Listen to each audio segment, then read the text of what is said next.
नमस्कार, कैसे हैं आप सब। आशा करती हूँ आप सब खुश और खुशहाल होंगे। खुश रहें और खुशहाल रहें।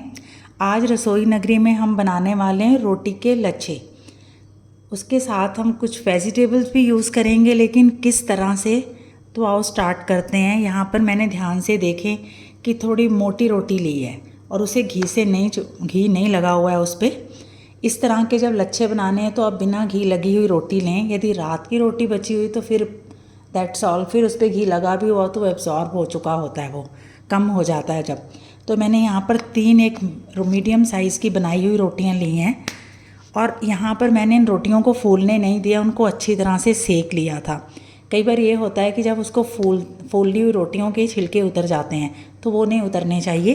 तो ये देखिए, इस तरह की आप रोटी बना कर लीजिए। यहाँ पे मैंने 3 रोटियाँ ली हैं।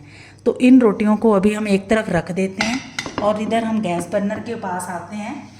यहाँ पर हम सबसे पहले 2 काम करेंगे। पहला तो इसके बीच में हम यहाँ पर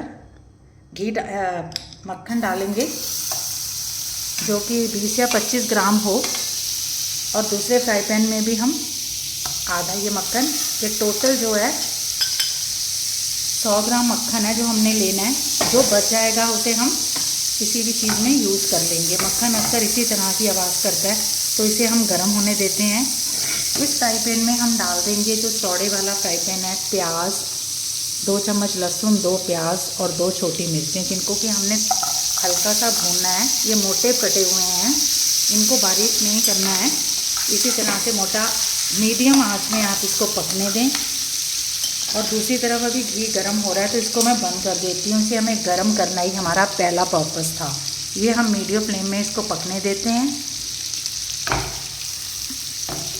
कितना भूनना है मैं अभी आपको इसे बताऊंगी। और अब हम दूसरी तरफ चकले की तरफ चलते हैं, जहाँ पर हमने रोटियाँ रखकर उनकी कटिंग करनी है।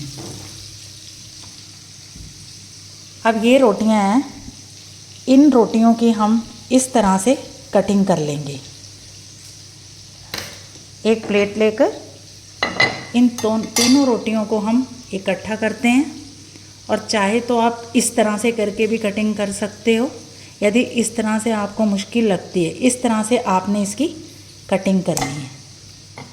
ये देखिए, ये इस तरह की कटिंग, क्योंकि ये साइड है तो ओबियसली इसी तरह की होगी। लेकिन अब ये जो कटिंग होगी वो हम ज़रा अच्छी तरीके से आपस में पहले चपाती को ज़रा जोड़ लेते हैं और उसको 3 फोल्ड कर लेते हैं।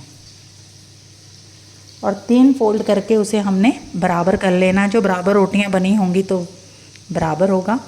इस तरह से हमने इसको पकड़ना है और इसके इस तरह से लच्छे काट लेने हैं। लच्छे बहुत बारीक नहीं होने चाहिए, मतलब बहुत पतले नहीं करने। इस तरह से हम ज़रा कटिंग कर लेते हैं, फिर मैं आपको बताती हूँ कि इसको किस तरह से और काटना है। मसाला 1-2 मिनट में इस तरह का हो जाता है। मोटे मोटे प्याज काटे थे, मोटी मिर्चें काटी थी और 10-15 लहसुन की कुलियाँ डाली थी साबुती। तो ये बन गया है मसाला। इसको हम बंद करके ठंडा करेंगे और ठंडा होने पर इसको हमने बिल्कुल ग्राइंड करना है। और इधर जो मक्खन हमने 20 या 25 ग्राम मक्खन रखा था, उसमें देखिए मैंने रोटी के इस तरह के लच्छे काटे हैं। कि इस तरह के आप बैठकर लच्छे काटिए, एक साथ काटिए लंबे लंबे, ये इस तरह से। और इसके बीच में हम डाल देंगे इसको, और इसको हमने तेज़ आंच कर देनी है। और तेज़ आंच में इसको हमने इस 3 से 4 मक्खन के बीच में इसको ज़रा अच्छी तरह भूनना है। जैसे ही ये पिघलता है इसके बीच में आप इसे मिक्स कर लीजिए इस तरह से। इस तरह ये जलेंगे नहीं। और इसको कोशिश कीजिए कि मीडियम फ्लेम में ही हमने पकाना है, जिस तरह अक्सर मैंने सब्जियां पकाती हैं। जब मक्खन पिघल जाता है तो उसे रोटी में लपेट पहले लें, उससे ये होता है कि रोटी जलती नहीं है। तो इसे हम ज़रा अच्छी तरह से भून लेंगे। और इधर बने हुए मसाले का गैस बंद करके इसको हम ज़रा ग्राइंड करते हैं। और इसमें जो भी मसाले पड़ने हैं वो हम मसाला साथ के साथ तैयार कर लेंगे।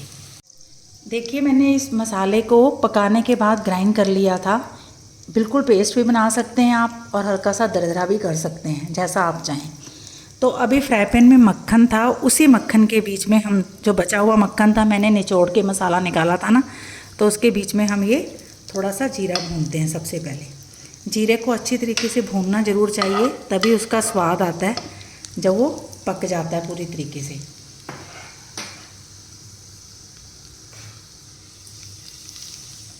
अब इसे आप, ये भुन गया है। अब इसके बीच में हम ये वाला मसाला ज़रा डाल देते हैं जो थोड़ा गरम भी है, और इसे सिर्फ 1 सेकंड के लिए ज़रा मिक्स करते हैं अच्छी तरह से। इसको इस तरह से मिक्स करके सेंटर में कर लेते हैं।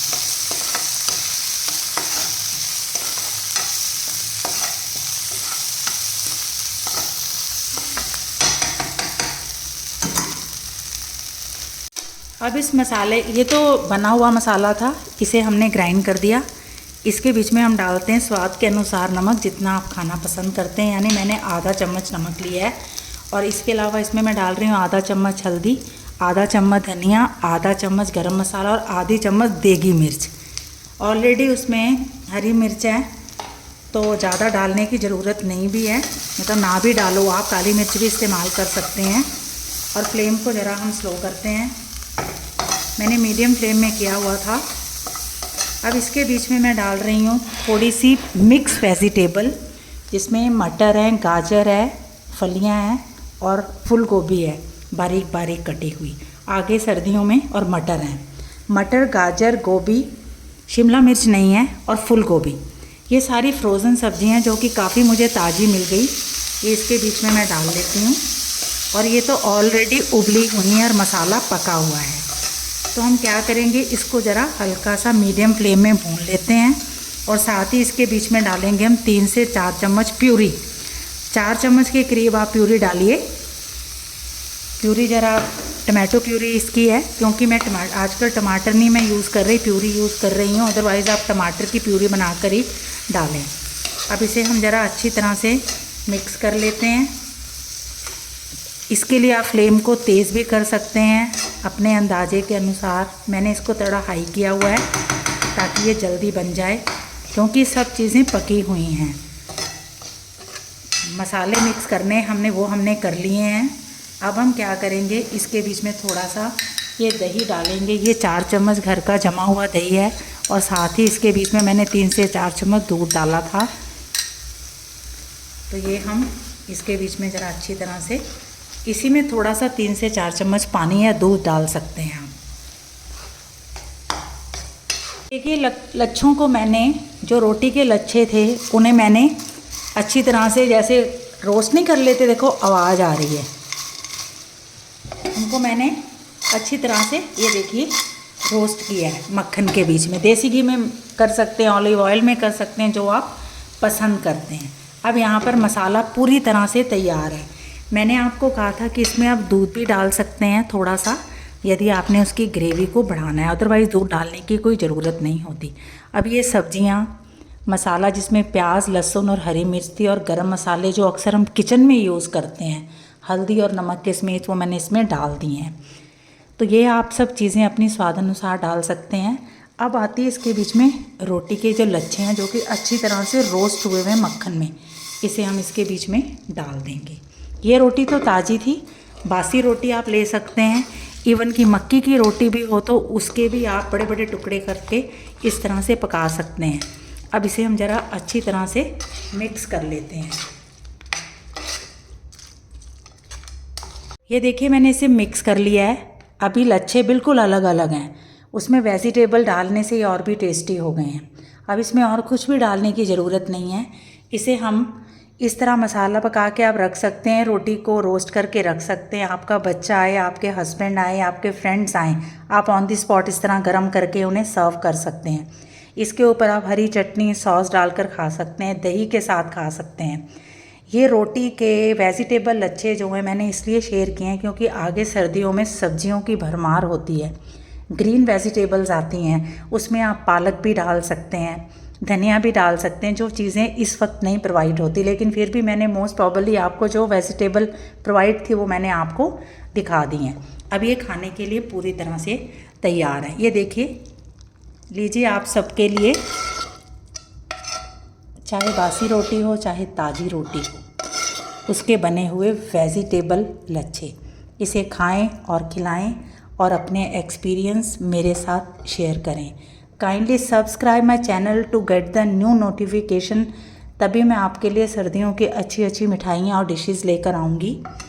Thanks for watching. फिर आती हूँ एक नई रेसिपी के साथ। तब तक आप इन शानदार लच्छों को खाइए और खिलाइए और इन्जॉय कीजिए। Thanks again.